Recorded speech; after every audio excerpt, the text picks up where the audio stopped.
গত বছর আজকের দিনে তার মা আল্লাহর ডাকে বিদায় নিয়েছিলেন, ইহজগৎ থেকে পরলোক গমন করেছেন। তার রুহে মাগফিরাতের উদ্দেশ্যে এই গ্রামে একটা ফ্রি মেডিকেল ক্যাম্পের আয়োজন করেছেন। মায়ের মৃত্যু দিবসে মেডিকেল ক্যাম্প, রক্তদান শিবিরের আয়োজন ডাক্তার আনিসুলের।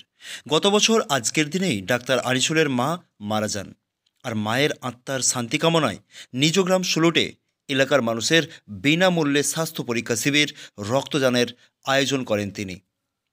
এই মহতী অনুষ্ঠানে উপস্থিত ছিলেন খানাকুল থানার ওসি রাসেল পারভেজ মহাশয়, নাবাবিয়া মিশনের সাধারণ সম্পাদক শেখ শাহিদ আকবর মহাশয় প্রমুখ।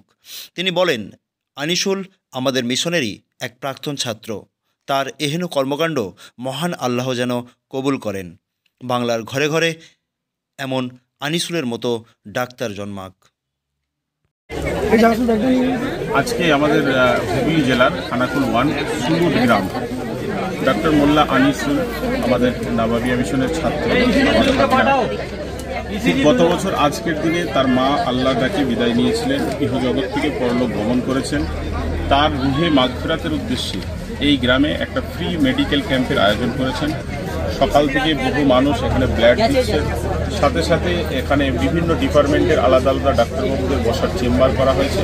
ফ্রি চিকিৎসা, সাথে সাথে ফ্রি মেডিসিন এবং ব্লাড দিয়ে তার ব্লাডের পরীক্ষাও এখান থেকে করানো হচ্ছে। এই ধরনের এই মহৎ কাজের জন্য ডক্টর মোল্লা আনিসুলকে সাধুবাদ জানাই। এখানে আমাদের মিশনের আরও অন্যান্য ডাক্তাররা এসেছেন, বহু সমাজসেবী ডাক্তাররা এসেছেন, তারা ট্রিটমেন্ট করছেন খুব ধৈর্য সহকারে। সকলের কাছে একটা সুন্দর একটা দৃষ্টান্ত এবং বার্তা এবং মোল্লা আনিসুলের আজকে উদ্যোগকে আমরা সাধুবাদ জানাই। এরকম মোল্লা আনিসুল বাংলার প্রত্যেকটা ঘরে ঘরে হোক। আমাদের বহু দুস্থ মানুষ তারা এই সেবা পাবে, পরিষেবা পাবে। এবং সর্বোপরি আমরা অনেক কাজ করে থাকি, আমরা ধর্মীয় বিধান মেনে যেমন আমরা সহবেশানি যেগুলো করে থাকি, ওটা একটা আলাদা পার্ট, ওটা তো নিশ্চয়ই আছে।